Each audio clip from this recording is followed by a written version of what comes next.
안녕하세요. 반갑습니다. 오늘도 성경에 대해서 잠깐 나눌 건데요. 오늘은 그 성경을 주신 하나님에 대해서 그분은 어떤 분인가 잠깐 나눠보려고 합니다. 도대체 하나님이란 분은 성경을 왜 주신 거고 왜 성경을 주실 수밖에 없었나? 한번 생각해 보겠습니다. 일반적으로 하나님, God, 신이란 분을 얘기할 때 신은 어떤 존재입니까? 신은 모든 것을 할 수 있어야 합니까? 그렇죠. 신은 무엇이든 할 수 있어야 합니다. 아무 재료 없이 무엇이든 창조할 수도 있고, 아무 흔적 없이 사라지게 할 수도 있어야 합니다. 이거 굉장히 어려운 거죠. 아마 과학자들 못할걸요. 신은 시간과 공간을 초월할 수 있습니까? 그렇죠. 신이 늙어 죽거나 어디 갇혀 있거나 하면 더 이상 신이 아니겠죠. 신에 대한 개념은 기독교인이거나 비기독교인 모두 같은 개념을 가지고 있습니다. 생각해보면 하나님을 제외한 모든 단어는 우리가 배우고 연구하며 알 수 있는 것들입니다. 나무, 책상, 컴퓨터, 강아지. 그렇죠. 우리가 다 연구하며 알 수 있는 것들이죠. 그러나 하나님 한 분만큼은 우리에게 하나님께서 나타나여 보여주지 않으면 우리가 알 수가 없습니다. 그래서 우리가 하나님을 거룩하다라고 하지 않습니까? 이 거룩하다라는 단어의 원어는 카데시라는 단어인데요. 원래 뜻은 구별되다라는 뜻이에요. 그러니까 거룩은 어허 하고 폼 잡는 게 아닌 거죠. 베드로전서 1장 16절 기록되었을 때 내가 거룩하니 너희도 거룩할지어다 하셨느니라. 가끔 어떤 분은 기도할 때 보면 이제 너무 거룩하게 하시려고 하셔서 그런 건지 누가 하나님이고 누가 죄인인지 모를 정도로 이 목소리를 까시면서 쥐 하면서 그런 분들이 가끔 계세요. 어떤 분은 또 기도로 설교 한 편을 하시는 분들도 계시죠. 하나님한테 기도하는 건지, 성도들한테 기도하는 건지, 기도는 그냥 진솔하고 담백하게 하시면 되는 건데, 자, 그러니까 하나님은 거룩하다라는 뜻은 하나님은 구별된 분이시구나라고 말할 수 있겠죠. 그 의미가 무엇이죠? 우리가 다른 건 다 보고 연구하며 알 수 있는 것들이지만 하나님만은 하나님의 계시를 통해서만 알 수 있는 전혀 다른 분이란 뜻인 거죠. 당연하겠죠. 하나님은 창조자시고 우리는 그분의 피조물이니까 하나님과 우리는 차원이 완전 다른 것입니다. 제가 방금 이제 하나님의 계시라는 단어를 사용했는데 이 계시라고 하니까 뭐 이단 사이비 아니야? 그게 아니고 계시란 열개, 보일시, 열어서 보여준다라는 뜻이에요. 창조자 하나님께서 피조물인 우리에게 자신을 오픈하여 보여주실 때 우리는 그 보여주시는 그 부분만을 알 수 있는 거거든요. 하나님께서 그분 자신의 성품을 보여주시면 우리는 그분의 성품을 알 수 있습니다. 하나님은 사랑이 많은 분이시구나. 그렇죠? 하나님께서 그분 자신의 계획을 보여주시면 우리는 그분의 계획을 알 수 있는 거예요. 그리고 하나님께서 그분 자신이 하셨던 일을 알려주실 때 우리는 그분께서 하신 일을 알 수 있는 거죠. 그러겠죠? 하나님께서 우리를 향하신 뜻, 우리를 향하신 마음을 이렇게 오픈하여서 보여주실 때 그때 우리는 그분의 마음을 알 수 있는 것입니다. 예레미야 29장 11절 너희를 향한 나의 생각을 내가 하나니 평안이요 재앙이 아니니라 너희에게 미래와 희망을 주는 것이니라. 여기까지 이해가 되셨나요? 어떤 이들은 이렇게 얘기합니다. 하나님을 보여주면 내가 믿을게.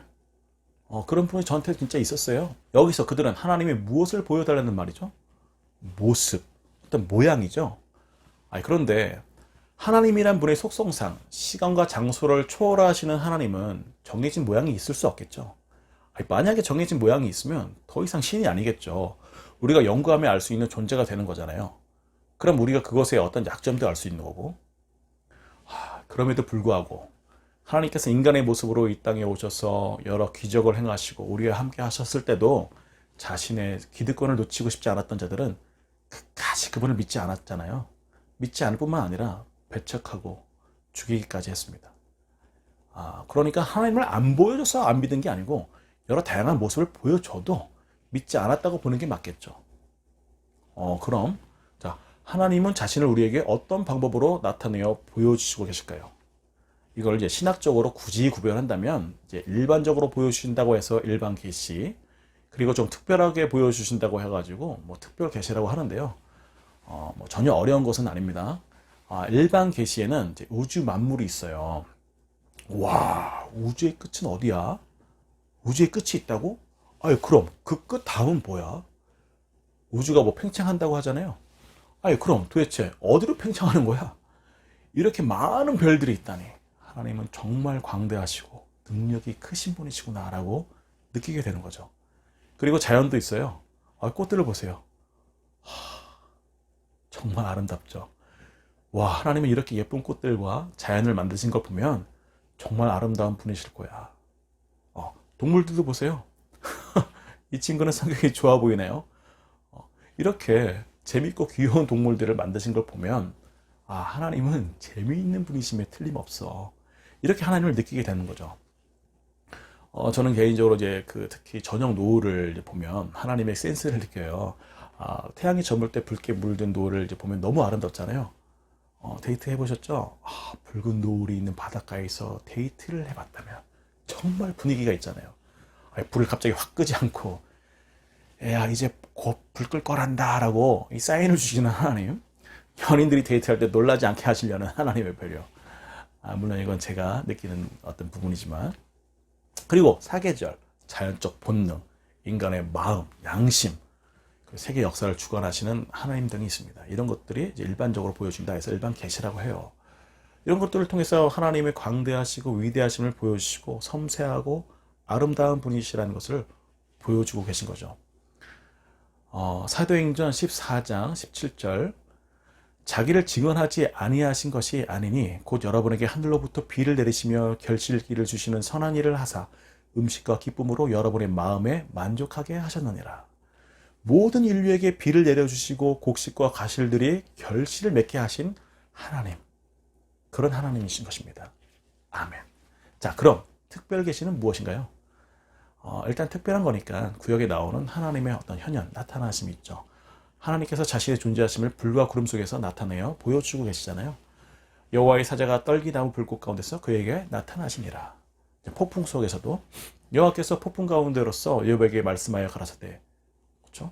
그리고 특별 계시는 성경입니다. 하나님의 말씀인 것입니다. 그리고 예수님 자신이에요. 자, 그럼 하나님께서 하나님 자신을 오픈하신 방법 중에서 가장 확실한 것은 무엇일까요? 그렇죠. 성경입니다. 아예 글로 써주셨잖아요. 성경 말고는 하나님 자신을 오픈하여 알려주시는 책이 없어요. 하나님은 구별된 분이라고 했잖아요. 그분은 창조자니까 하나님이 우리에게 하나님에 대해서 알려주셔야만 우리는 그분에 대해서 알 수 있잖아요. 이해가 되시죠? 그래서 하나님께서는 성경을 우리에게 주신 거예요. 하나님께서 그냥 가만히 계시면 도저히 우리의 연구로, 우리의 힘으로는 하나님을 알 수가 없잖아요. 하나님을 알려고 하지도 않았겠죠. 성경이 하나님의 계시라고 그랬죠? 그럼 성경을 읽어보면 우리는 무엇을 알 수 있을까요? 여러 다양한 걸 알게 되는데 그 중 하나는 바로 하나님의 능력입니다. 전능자 하나님이십니다. 그분을 알게 되고 만나게 되면 부작용이 하나 있는데요. 그건 공포 영화가 더 이상 무섭지 않게 되는 거예요. 갑자기 뭔가 확 튀어나오면 놀라기는 해도 죽음까지도 다스리시는 하나님을 알게 된 후로는 공포 영화는 좀 우스워지는 거죠. 저도 이제 저 같은 경우 우연히 이제 공포 영화를 볼 때가 있어요. 긴장이 되는 거죠. 그때 저는 하나님을 생각하는 거예요. 그럼 영화가 갑자기 희시해져요. 속으로 예수님, 예수님 하고 이름을 부르고 보면은 앞에 있는 것들이 아무것도 아닌 게 되는 거예요. 영화는 그렇다 치고 삶의 순간순간 두려움이 올 때가 있죠. 근심 걱정거리가 올 때가 있잖아요. 심할 때는 너무 무섭기까지 할 때가 있습니다. 그때 여러분은 전능한 하나님을 생각하셔야 합니다. 하나님께서 성경을 통해 무엇을 오픈해 알려주셨다고요? 그분의 힘입니다. 모든 역사를 다스리시는 분, 사람의 마음을 움직이시는 분, 죽은 자를 살리시는 분. 여러분은 하나님의 힘을 느껴야 하고 알아야 합니다. 성경을 통해 하나님은 사랑의 하나님이시다라고 사랑의 하나님만을 묵상할 게 아니고 전능자 하나님을 만나셔야 합니다. 그럼 모든 두려움은 사라지는 거예요. 그리고 성경은 무엇을 오픈해 알려주실까요? 하나님과 우리와의 관계인 것입니다. 여기에 우리가 기뻐하고 감격할 이유가 있는 거죠. 아무리 힘센 자가 있어도 그 자가 내 편이 아니면 아무 소용 없는 거죠. 그 강력한, 가장 강한 분이 바로 우리 아버지 되신다는 것을 성경을 통해 알려주시는 거예요. 그럼 그 뒤로는 아무것도 염려할 필요가 없는 거죠. 하나님은 우리가 그걸 알기를 원하시는 겁니다. 성경은 그걸 오픈하는 거예요. 그걸 알려주고 계신 거예요. 사랑에 가득한 하나님이라는 신이 있다고 생각해 보세요. 그런데 어느 날 자녀 같은 인간들이 죽게 된 거예요. 망하게 된 거예요. 그리고 시간이 흘러서 사랑하는 그 인간들이 하나님과의 처음 관계를 아예 잊고 살게 되었다고 생각해 보세요. 하나님이 답답하셨겠죠. 서로 사랑하는 관계였던 걸 기억을 못하니까. 그리고 아무것도 아닌 나무에 절하고 있고 돌에 절하고 있고 자기가 만든 거에 또 절하고 있고 자기가 만들었으면서 원숭이가 조상이라고 조상님 하고 있으면 그걸 보고 있는 하나님 입장에서는 미치겠죠. 가치 없는 것에 인생을 소비하고 좌절하고 있는 모습을 보시면서 안타까워 하셨겠죠. 하나님께서는 뭔가 알려주고 싶으셨겠죠. 그게 아니야. 그게 아니야. 거기가 아니야. 그래서 처음부터 어떻게 된 건지, 하나님 자신이 인간들을 얼마나 사랑하시는지, 우리가 엉뚱한 곳으로 가고 있다는 것을 성경에 담아주시게 되었고, 그 성경을 이스라엘이라는 민족을 통해서 역사 가운데 기록해 주신 것입니다. 누가 혼자 일기처럼 쓰면 이거 허구야 라고 안 믿을 것 같으니까 아예 한 민족을 택하셔서 그 민족 역사 가운데 일어나는 모든 일들을 주관하고 다스리시는 모습을 보여주심으로 이분은 진짜 살아계신 분이시구나 라고 알게끔 하신 거예요. 이스라엘 민족의 모든 역사와 그 유적지에는 온통 그 흔적들이 가득하잖아요. 그리고 앞서 믿은 믿음의 선배들이 그 고백에서 그것을 조명하고 있습니다.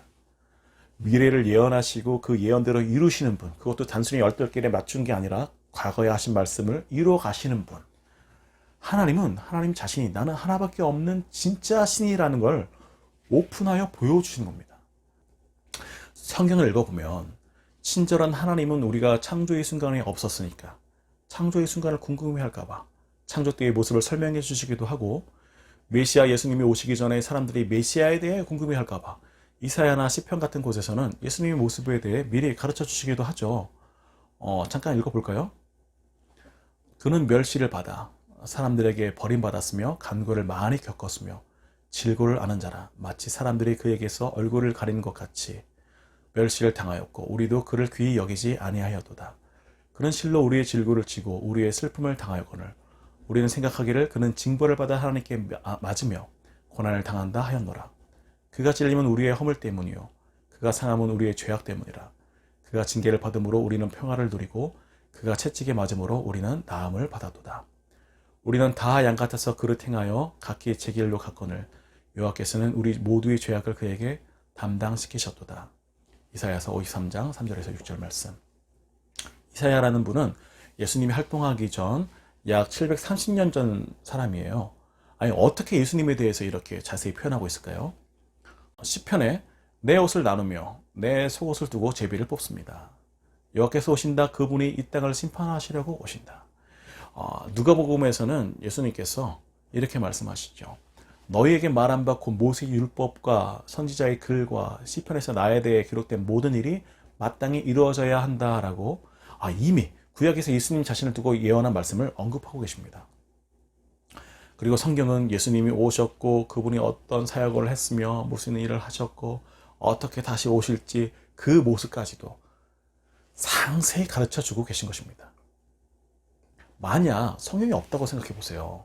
하나님께서 성경을 주시지 않았다면 우리가 하나님과 어떤 관계였고 하나님이 인간들을 얼마나 사랑하시는지 그분의 능력이 얼마나 크고 위대한지 앞으로 어떤 계획을 가지고 계신지 전혀 알 수 없었을 거 아니겠어요? 우리를 사랑하시고 또한 친절하신 우리 하나님께서는 일어났던 일들 그리고 일어날 일들에 대해서 그리고 그분의 사랑에 대해서 한 번도 숨기시거나 이해하기 어렵게 하신 적이 없으십니다. 만약에 어떤 분들이 여러분에게 우리 교회 목사님은 좀 특별해. 그분은 신통해서 그분만의 직통으로 하나님께 계시를 받으니까 그 성경 그 해석이 다르다고. 그러니까 한번 그곳에 한번 같이 가보자고. 이렇게 말한다면 그분이나 그분 목사님은 성경을 알고 있다는 얘기입니까? 모르고 있다는 얘기입니까? 그분은 성경도 모르고 하나님의 마음도 모르는 분임에 틀림없습니다. 제가 제 아들한테 편지를 쓰면서 엄마 아빠가 얼마나 아들을 사랑하는지, 아들이 어릴 적 모습이 얼마나 귀엽고 예뻤는지 감출 이유가 뭐겠어요. 이 험한 세상에서 앞으로 어떻게 살아야 된다고 교훈을 주면서 그걸 숨기거나 어렵게 비밀로 할 이유가 어디 있겠습니까? 연애 편지 써보셨어요? 고백해 보셨어요? 내가 너를 사랑하는지 아닌지는 비밀. 그럴 거면 편지를 왜 써? 마찬가지입니다. 그거 아세요? 성경이 사실 하나님이 여러분에게 주시는 편지거든요. 이 편지를 수천 년이 지난 오늘 바로 여러분에게 전달하려고 얼마나 많은 하나님의 일꾼들이 애를 썼는지 몰라요. 하나님은 성경 속에 나오는 모든 선지자들과 왕들과 제사장들과 제자들을 통해서, 그리고 그들의 인생을 통해서 우리에게 내가 너희 아버지야, 나는 너의 창조자고 구원자란다, 난 지금도 너와 함께하고 있어 라고 계속적으로 끝까지 말씀하고 계신 것입니다. 예수께서 이러한 많은 비유로 그들이 알아들을 수 있는 대로 말씀을 가르치시되, 그러나 너희가 영생을 얻기 위하여 내게 오기를 원하지 아니하는도다. 여러분, 모든 성경은 하나님의 감동으로 된 것으로 교훈과 책망과 바르게 함과 의로 교육하기에 유익합니다. 그러니 이 율법책을 여러분 입에서 떠나지 말게 하며 주야로 그것을 묵상하여 그 안에 기록된 대로 다 지켜 행하십시오. 그리하면 여러분의 길이 평탄하게 될 것이며 형통하게 될 것입니다. 아멘. 그러니 말씀을 읽고 말씀 앞에 서세요. 여러분이 가슴이 뜨거워지는 것을 느끼게 될 것입니다.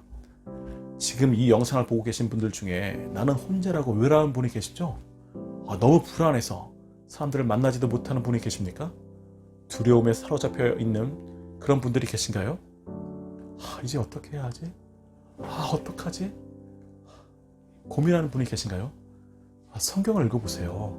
전능한 하나님을 만나시게 될 것입니다. 이 막막한 삶에서 어떻게 살아가야 할지 조언해 주시고 인도해 주실 하나님을 만나시게 될 거라 믿습니다. 제가 성경이 하나님의 계시라고 했잖아요.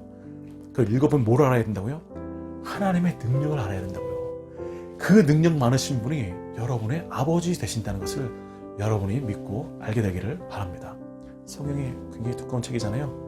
할 얘기도 많고 여러분과 나눌 이야기가 많습니다. 다음 영상들에 대해서는 이제 죄는 뭐고 또 구원은 뭐야, 그리고 이 구원받은 사람에게 하나님께서 함께 하시는데 그 성령님이 함께 하시거든요. 성령은 뭐, 성령님이 함께 하신다는 것은 뭐야? 그런 것들에 대해서 좀 더 나누도록 하겠습니다. 힘내세요. 샬롬.